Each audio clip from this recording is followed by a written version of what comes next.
Chapter 2, Practical Geography.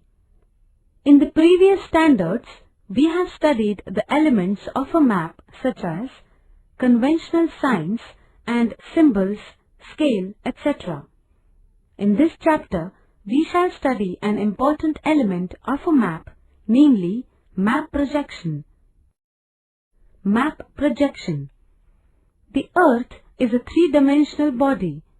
However, while preparing maps, we have to represent it in the form of a two-dimensional figure. This is the main difficulty in preparing maps. One can overcome it through map projection. For this, the graticule, that is, the network of the imaginary lines of parallels and meridians, is used.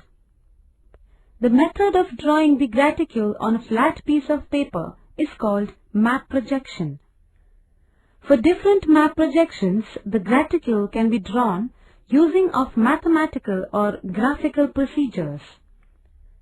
The choice of a projection depends on the purpose of drawing a map and the size of the region.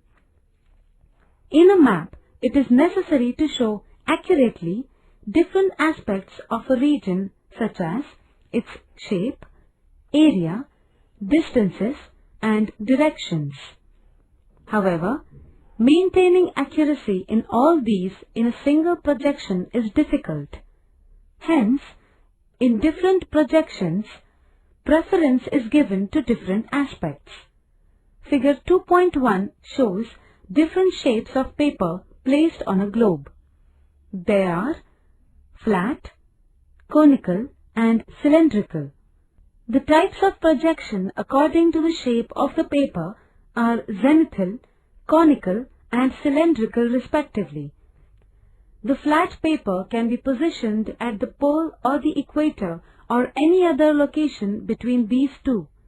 An image of the graticule can then be obtained on the flat paper with the help of light. Map projections can then be drawn using the image obtained on the paper. Try this.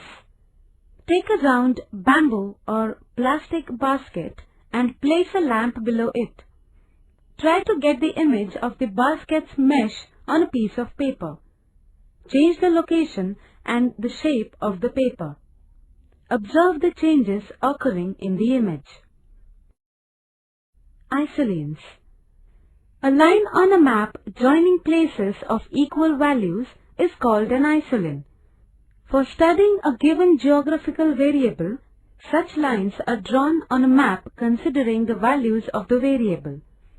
Isolines are preferred for maps showing physical attributes.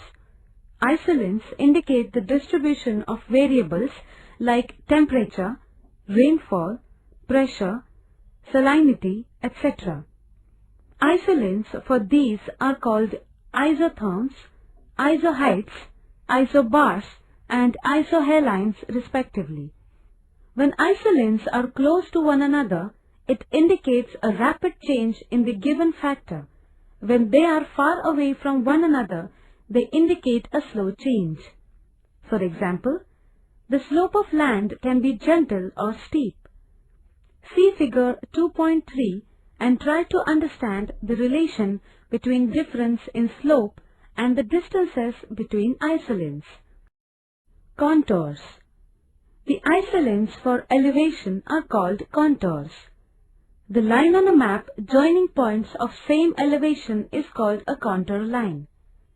These lines collectively give an idea about the shape of a landform. They also give us an idea about the slope of the land. Contour lines can be used to indicate the following types of slope. Look at the figures to understand the types of slope when you read the matter given below.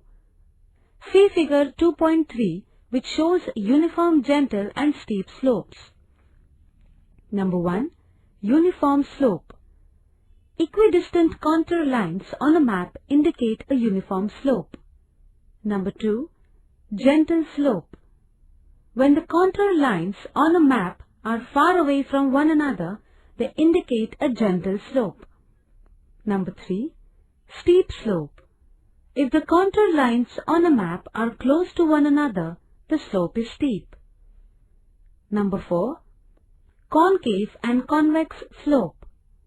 On a map, if the contour lines with higher values are close to one another and those with low values move far away from one another, it indicates a concave slope. As against this, if the contour lines with high values are farther away and those with low values are close to one another, the slope is convex. Representing data on a map using statistical information. In the 7th standard, we had represented statistical information on a map of Kolhapur district. This year, we shall prepare another map. The taluka-wise density of population, that is, Census 2001, for Ahmednagar is given in the accompanying table.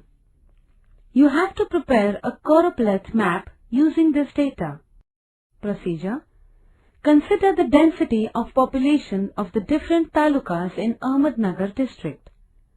Find the maximum and minimum values of the density of population.